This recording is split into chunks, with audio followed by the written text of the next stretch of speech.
한때 유럽의 경제 엔진이라 불리던 독일이 지금 주요국 중 유일하게 마이너스 성장으로 무너지고 있습니다. 그런데 독일을 이렇게 만든 건 놀랍게도 독일 자신이었습니다. 독일은 중국에 당한 게 아닙니다. 독일이 중국을 선택했습니다. 황금알을 낳는 거위인 줄 알고 끌어안았던 중국이 어느 날 독일을 통째로 집어삼키기 시작한 거죠. 오늘은 유럽 최강 제조 강국이 어떻게 제 손으로 무덤을 팠는지 그 전말을 끝까지 따라가 봅니다. 그리고 마지막엔 이 질문이 남습니다. 독일을 삼킨 그 덫, 정말 우리하고는 상관없는 일일까요? 먼저 우리가 알던 독일이 얼마나 대단한 나라였는지부터 짚고 넘어가야 합니다. 그래야 지금의 추락이 왜 이렇게까지 충격적인지 제대로 와닿거든요. 독일하면 뭐가 떠오르시나요? 벤츠, BMW, 아우디, 폭스바겐. 자동차 좀 안다는 분들이 들으면 가슴이 웅장해지는 이름들이죠. 이 4개의 브랜드가 사실상 전 세계 자동차 시장의 자존심이었습니다. 독일은 그냥 차를 잘 만드는 나라가 아니라 차를 만든다는 게 어떤 의미인지를 전 세계에 가르쳐준 나라였어요. 전쟁으로 폐허가 됐던 나라가 라인강의 기적이라는 말까지 만들어내며 다시 일어섰고 그 뒤로 수십 년 동안 유럽 경제를 끌고 가는 엔진 역할을 했습니다. 비유하자면 독일은 반에서 늘 1등만 하던 우등생이었어요. 다른 친구들이 시험을 못 봐도 독일만은 항상 상위권을 지켰고 유럽이라는 교실 전체의 평균을 혼자 끌어올리는 학생이었죠. 이게 그냥 듣기 좋으라고 하는 말이 아닙니다. 다른 선진국들이 공장을 하나둘 정리하고 금융이나 서비스업으로 갈아탈 때 독일은 끝까지 만드는 나라로 남았어요. 제조업이 나라 경제에서 차지하는 비중이 약 20%나 됐거든요. 미국이나 영국 같은 나라들이 한 자릿수에서 10몇 %에 머무는 동안 독일은 묵묵히 공장을 돌리며 진짜 물건을 만들어 팔았습니다. 손에 잡히는 걸 만들어 수출하는 어찌 보면 가장 단단한 경제였던 셈이죠. 그 힘이 얼마나 셌냐면요. 유럽에서 유로화를 쓰는 나라들을 다 합쳤을 때 그 전체 경제 규모와 공장에서 나오는 생산량의 약 30%를 독일 혼자 책임졌습니다. 수출은 더해서 약 32%를 독일이 짊어졌어요. 유럽이라는 거대한 건물이 있다면 독일은 그 건물을 떠받치는 가장 굵은 대들보였던 겁니다. 독일이 휘청하면 유럽 전체가 같이 흔들릴 수밖에 없는 구조였죠. 그리고 이 잘 나가던 우등생이 인생 최고의 전성기를 맞이하던 그 순간 운명처럼 한 시장을 만납니다. 바로 중국이었어요. 당시 중국은 독일 입장에서 그야말로 꿈의 시장이었습니다. 인구는 어마어마하게 많은데 이제 막 살림살이가 펴지면서 너도 나도 좋은 차를 사고 싶어 했거든요. 독일 차는 거기서 명품 대접을 받았고 만들기가 무섭게 팔려나갔습니다. 폭스바겐 같은 경우는 그 브랜드로 파는 차 2대 중 1대 가까이, 그러니까 약 46%를 중국에서 팔 정도였어요. 거의 절반을 한 나라에 기댄 겁니다. 독일에게 중국은 황금알을 낳는 거위였습니다. 가만히 끌어안고만 있어도 알아서 황금알을 척척 낳아주는 거위요. 아니 거위 정도가 아니라 버튼만 누르면 현금이 콸콸 쏟아지는 인출기에 더 가까웠죠. 차를 만들어서 중국에 실어 보내기만 하면 돈이 들어오는데 그걸 마다할 이유가 어디 있겠어요? 독일은 이 거위를, 이 현금 인출기를 점점 더 꽉 끌어안기 시작했습니다. 그런데 이 황금 거위가 어느 날 주인의 손을 물어뜯기 시작했습니다. 그것도 아주 처참하게요.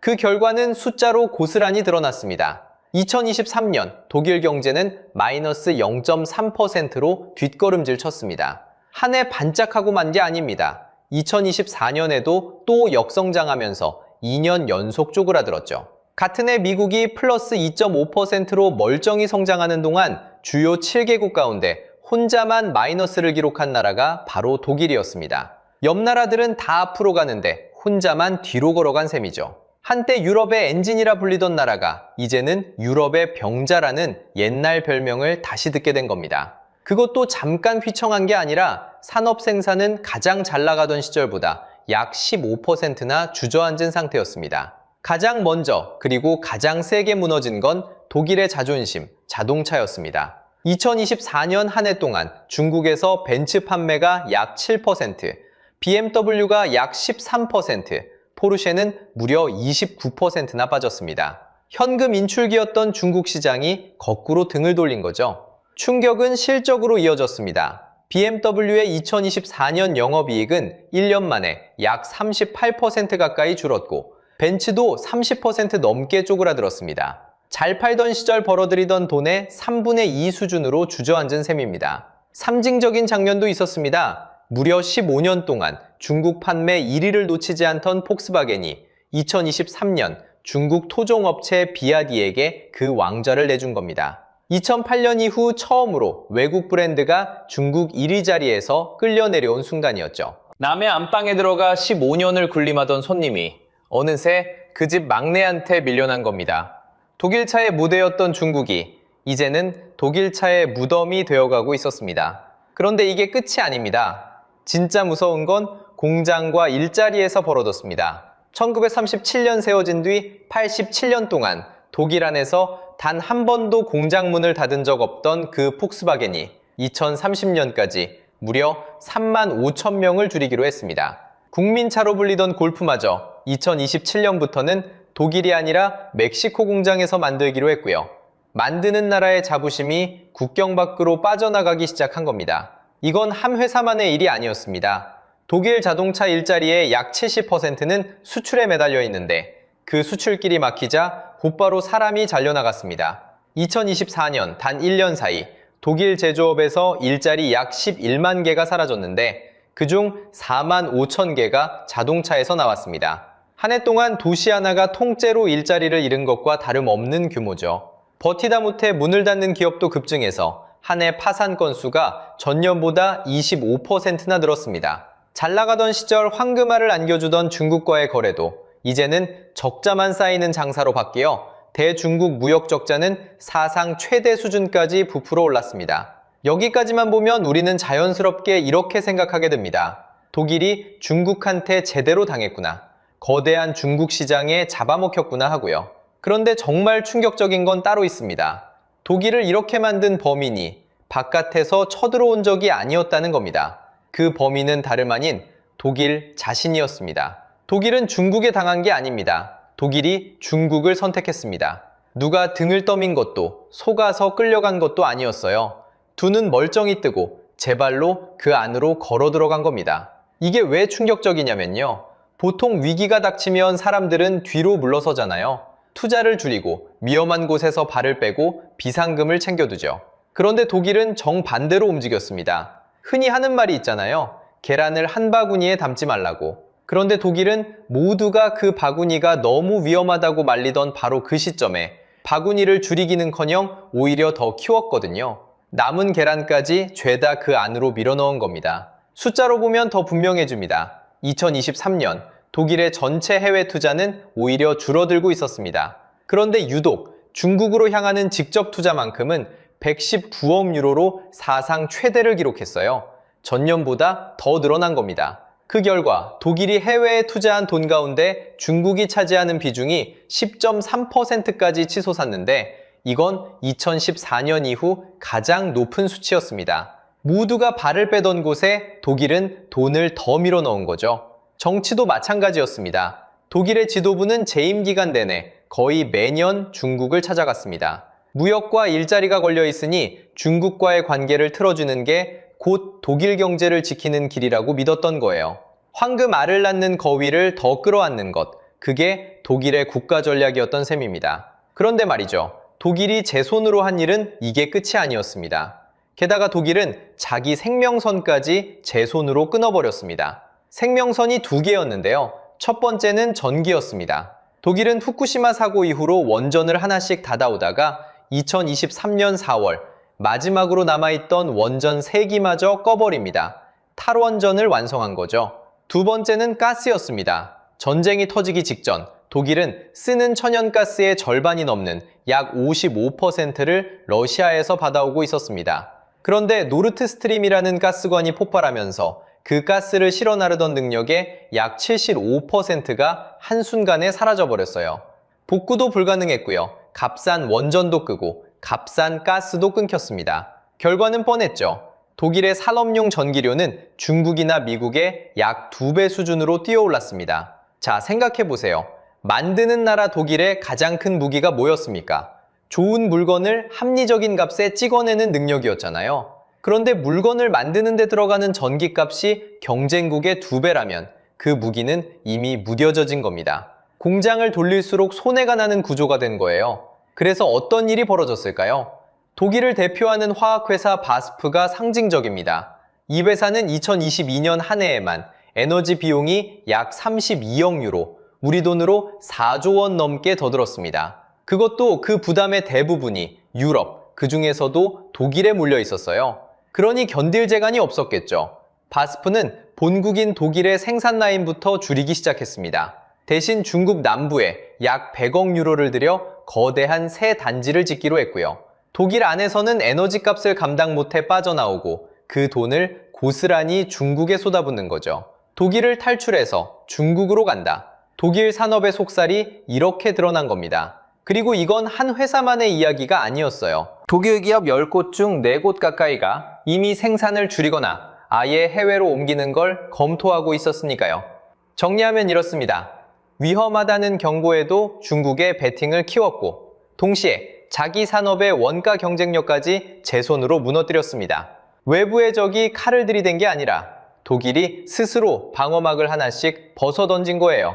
솔직히 말씀드리면 유럽 최강이라던 나라가 이렇게 자청해서 함정으로 걸어 들어갔다니까요. 그런데 여기서 한 가지 의문이 남습니다. 독일이 제 발로 들어간 그 함정 말이에요. 그게 정말 단순한 시장이었을까요? 사실은 처음부터 아주 정교하게 짜여진 덫이었습니다. 황금알을 낳는 거위인 줄 알았던 중국의 진짜 정체가 바로 다음 이야기에서 드러납니다. 중국 시장에는 처음부터 한 가지 규칙이 있었습니다. 들어오려면 합작을 해야 한다. 외국 기업이 혼자서는 차를 만들 수 없고 반드시 중국 회사와 짝을 지어야 한다는 거였죠. 독일 입장에선 별일 아니었습니다. 어차피 기술은 우리가 100년 동안 쌓은 거고 중국은 아직 한참 멀었으니까요. 그렇게 독일은 엔진 기술과 생산 노하우를 중국 합작사에 차근차근 넘겨줬습니다. 황금알을 받아먹는 대가치고는 싸다고 생각한 거죠. 그런데 이게 바로 덫의 첫 단추였습니다. 합작은 시장을 여는 열쇠가 아니라 기술을 빨아들이는 빨대였던 겁니다. 중국은 독일의 기술을 흡수하는 동안 뒤에서 자국 기업을 정부가 직접 키웠습니다. 보조금을 쏟아붓고 부품 공급망을 통째로 만들어주고 자국 시장을 마당처럼 내줬죠. 그러니까 이건 기업과 기업의 싸움이 아니었습니다. 독일 회사 한 곳이 중국이라는 나라 전체와 싸우는 구도였던 겁니다. 처음부터 이길 수 없는 게임이었던 거죠. 문제는 이 게임의 판이 통째로 바뀌어버렸다는 겁니다. 바로 전기차 때문입니다. 휘발유로 가는 내연기관차는 부품이 약 3만 개나 들어갑니다. 엔진 하나를 제대로 만드는 데만 수십 년이 걸리죠. 이 어마어마한 복잡함이 바로 독일이 100년 동안 쌓아 올린 성벽이었습니다. 후발주자가 아무리 돈을 부어도 이 벽을 넘기가 힘들었어요. 그런데 전기차는 부품이 약 10,000개밖에 안 됩니다. 엔진이 통째로 사라지고 배터리와 모터가 그 자리를 대신하죠. 독일이 100년 걸려 쌓은 성벽이 게임의 규칙이 바뀌는 순간 그냥 사라져버린 겁니다. 더 이상 넘을 벽이 없어진 거죠. 그러자 흡수를 끝낸 중국 기업이 본색을 드러내기 시작했습니다. 대표 주자가 바로 BYD입니다. 2023년 BYD는 약 15년 동안 중국 시장 1위를 지키던 폭스바겐을 끌어내렸습니다. 중국 땅에서 토종 브랜드가 외국 브랜드를 제친 건 2008년 이후 처음 있는 일이었죠. 황금알을 낳던 거위가 주인을 물기 시작한 순간입니다.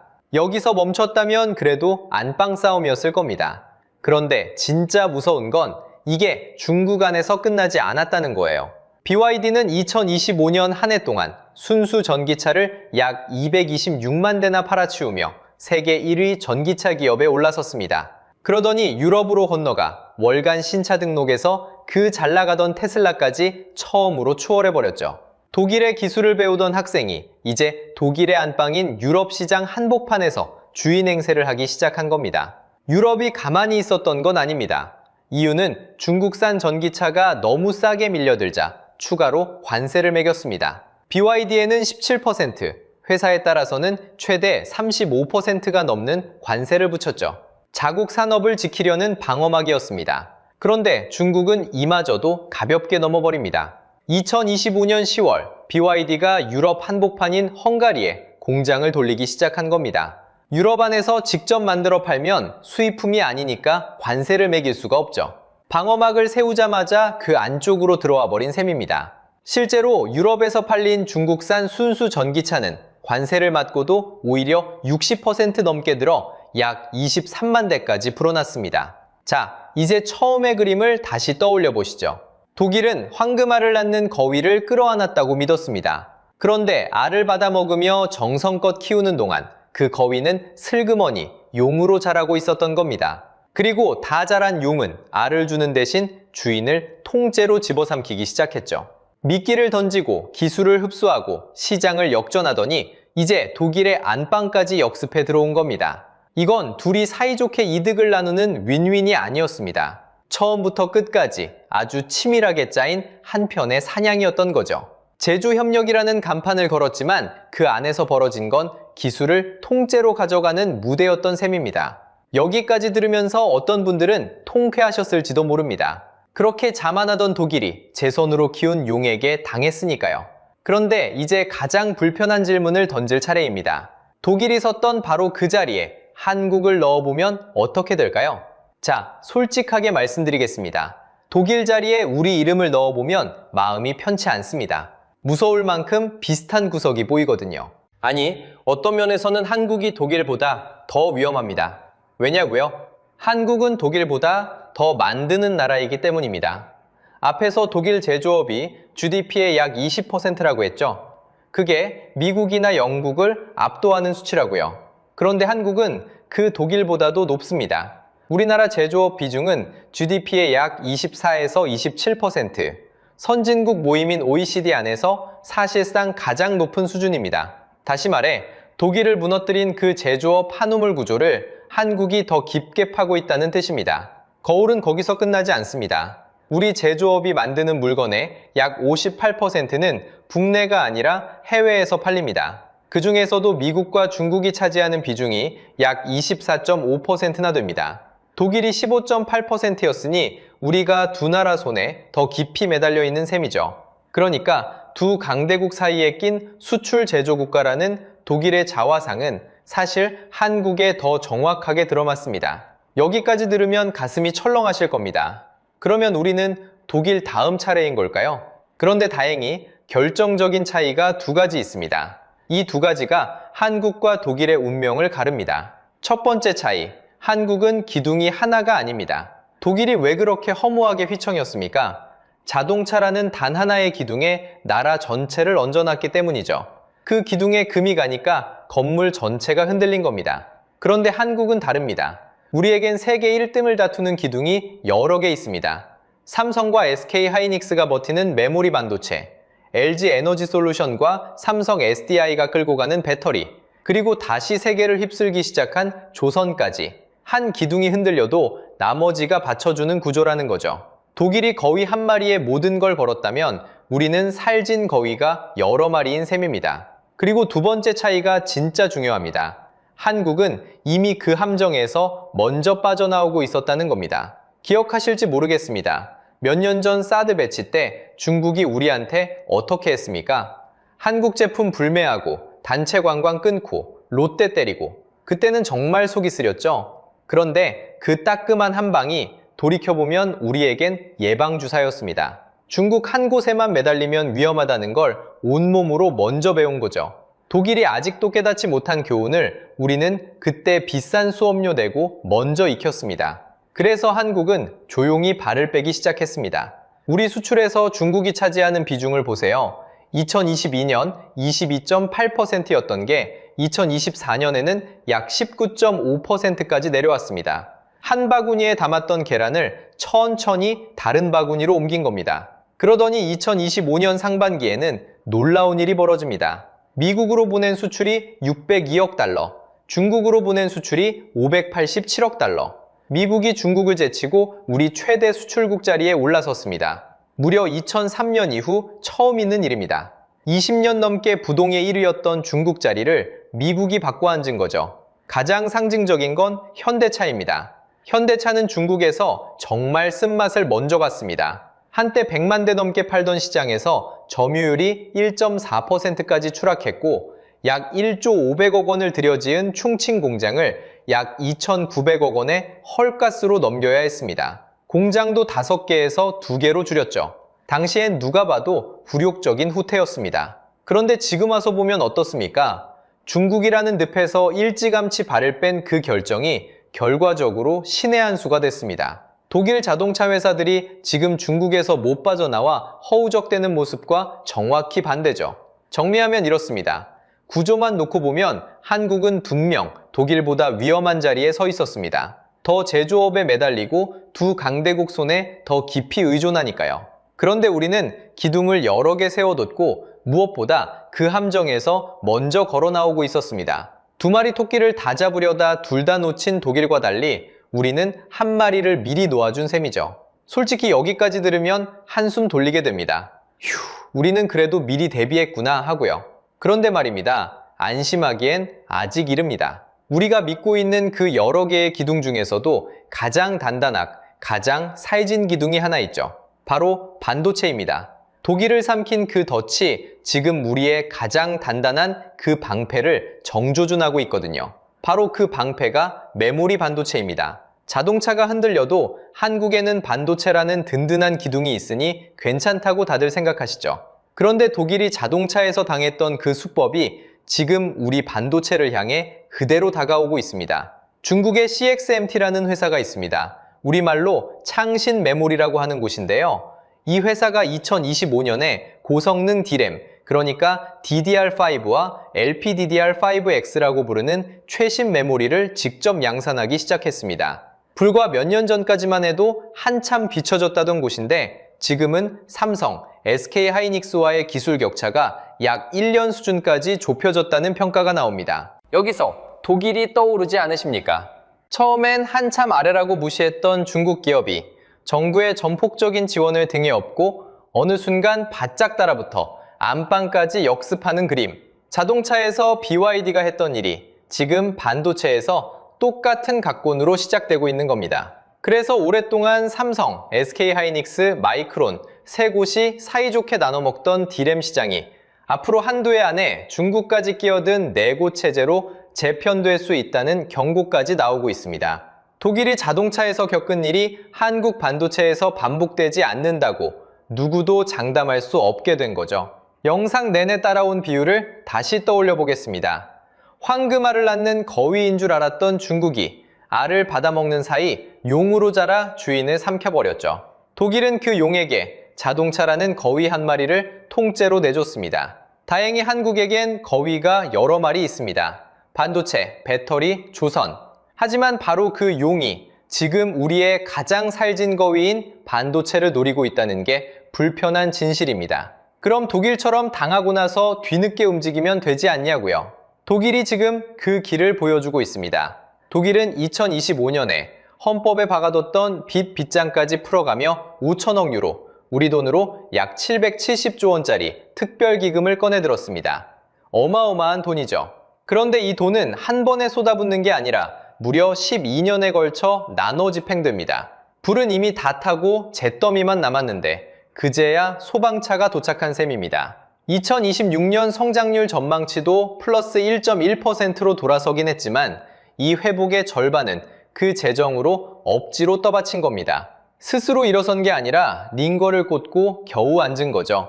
산업 생산은 여전히 사상 최고였던 때보다 약 15%나 낮은 자리에 멈춰 있습니다. 자, 그래서 독일이 우리에게 남긴 교훈은 딱 세 가지로 정리됩니다. 첫째, 모든 걸 한 바구니에 담지 말 것. 독일은 자동차 한 기둥, 중국 한 시장에 미래를 몰아넣었다가 그 기둥이 흔들리자 나라 전체가 휘청였습니다. 둘째, 핵심 기술의 해자는 스스로 지킬 것. 한번 따라잡히면 100년 쌓은 진입장벽도 순식간에 무너진다는 걸 독일의 엔진 기술이 증명했습니다. 셋째, 에너지나 공급망 같은 생명선만큼은 정치 논리로 끊지 말 것.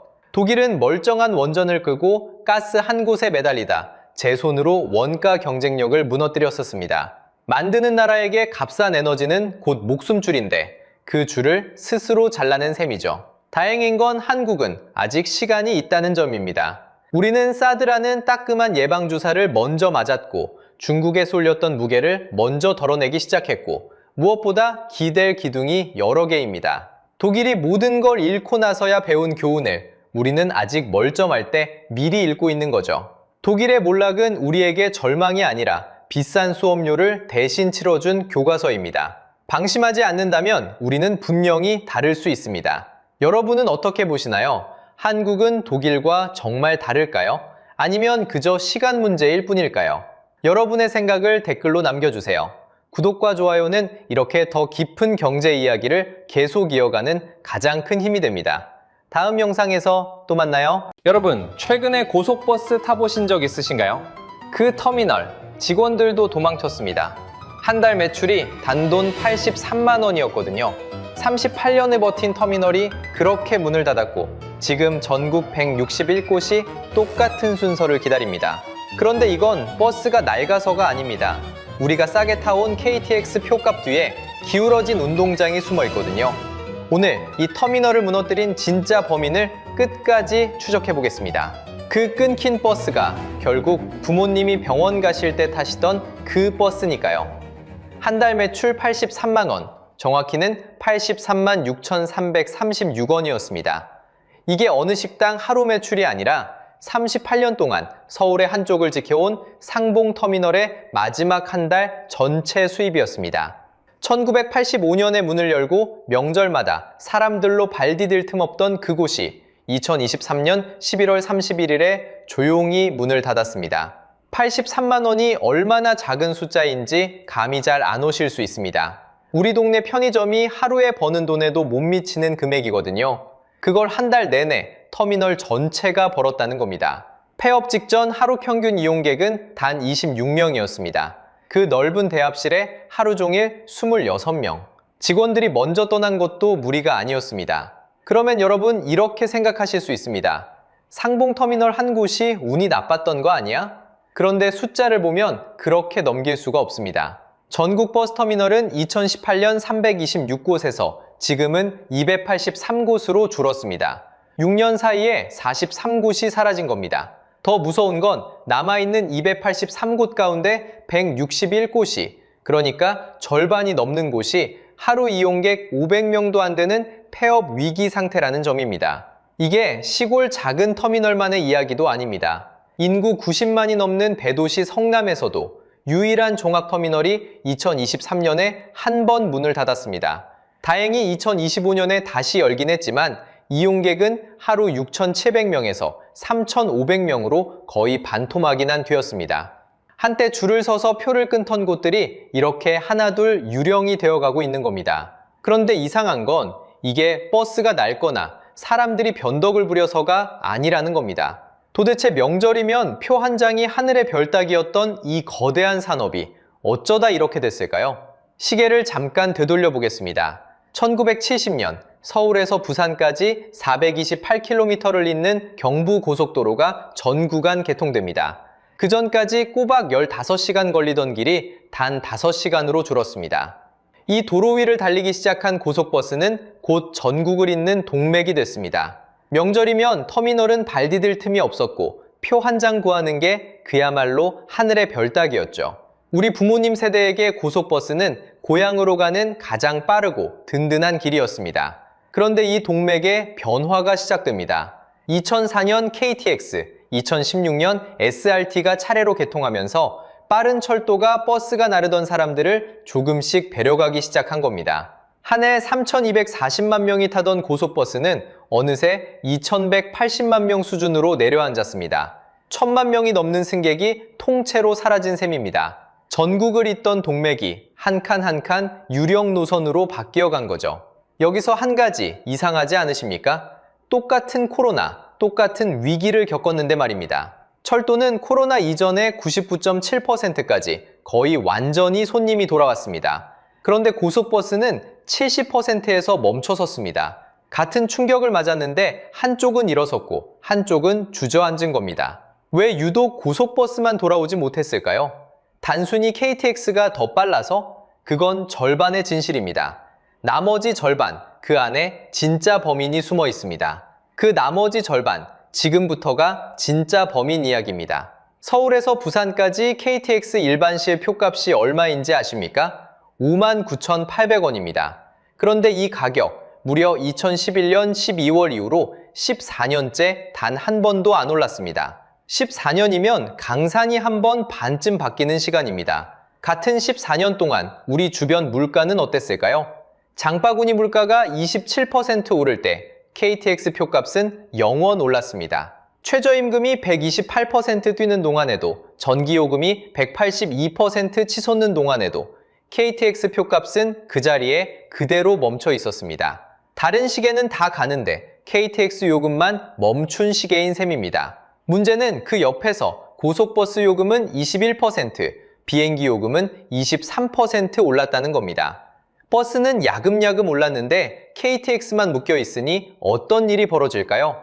서울에서 부산, 버스로 가면 4시간에서 5시간, KTX로 가면 2시간 30분입니다. 시간은 버스가 1.5배 더 걸리는데 프리미엄 고속버스 표값과 KTX 표값 차이는 10,000원 안팎으로 거의 붙어버렸습니다. 시간도 느린데 가격 메리트마저 사라진 겁니다. 손님이 어느 쪽으로 갈지는 뻔합니다. 여기서 한 가지만 더 보겠습니다. 똑같이 적자가 났을 때 두 선수의 운명은 완전히 다릅니다.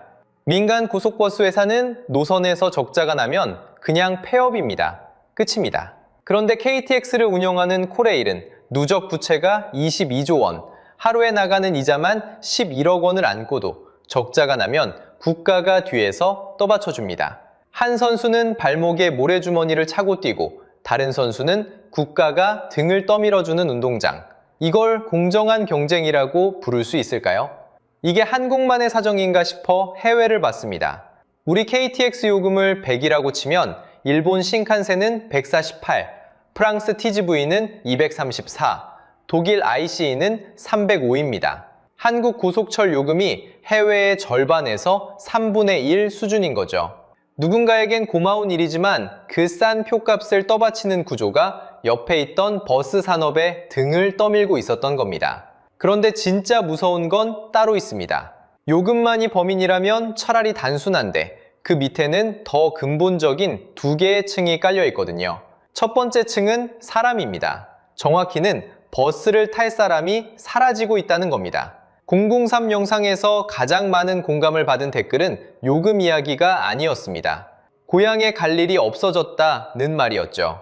친척도 지인도 하나둘 떠나고 명절에도 내려갈 이유가 줄어듭니다. 게다가 혼자 사는 집이 늘면서 다 같이 버스 타고 어디 가던 풍경 자체가 옅어졌습니다. 버스가 비싸서 안 타는 게 아니라 갈 곳과 갈 사람이 함께 줄어든 겁니다. 두 번째 층은 버스를 모는 사람입니다. 타는 사람만 사라지는 게 아니라 운전대를 잡을 사람도 사라지고 있습니다.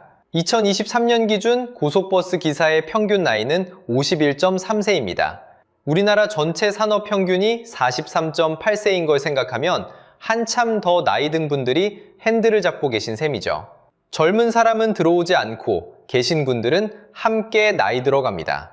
그래서 빠르면 2034년부터는 버스를 몰 사람이 모자라는 상황이 본격적으로 시작될 거라는 전망까지 나옵니다. 탈 사람도 줄고 모는 사람도 줄고 두 층이 맞물리면 악순환이 시작됩니다. 코로나가 바로 그 방아쇠였습니다. 손님이 끊기자 회사는 버스를 줄였습니다. 예전엔 30분에 한 대씩 오던 노선이 3시간에 한 대로 벌어졌죠. 그런데 3시간을 기다려야 하는 버스를 누가 타겠습니까? 그러니 손님은 더 빠지고 그러면 또 한 대를 더 줄입니다. 줄이니까 안 타고 안 타니까 또 줄이는 겁니다. 그 결과는 가장 약한 분들에게 가장 먼저 닿습니다. 버스가 끊긴 일부 농촌에선 병원 한 번 가는데 택시로 수만 원에서 수십만 원이 들기도 합니다. 면 소재지까지 나가는 데만 택시비로 수만 원이 든다고 하죠.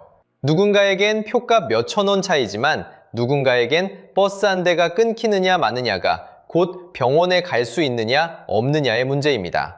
그런데 이 이야기가 남의 일이 아닌 이유가 있습니다.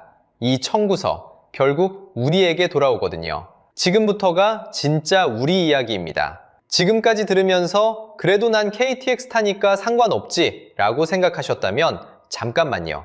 부모님이 병원 가실 때 타시던 그 버스가 어느 날 갑자기 끊깁니다. KTX가 서는 큰 역은 도시 한복판에 있지만 우리 부모님이 사시는 곳은 그 역에서 한참 더 들어가야 하는 동네인 경우가 많습니다. 그 마지막 한 구간을 이어주던 게 바로 버스였습니다. 실핏줄이 끊기면 손끝부터 괴사하듯 돈이 안 되는 변두리 노선부터 하나씩 끊깁니다. 그러니 이건 시골 어르신만의 문제가 아니라 언젠가 그곳으로 돌아갈 우리 모두의 문제입니다. 그리고 또 하나, 청구서가 우리 지갑으로도 돌아옵니다.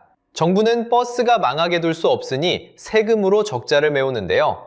전국 버스에 들어간 재정지원금이 2019년 2조 원에서 2024년 4조 1천억 원으로 5년 만에 2배 넘게 늘었습니다.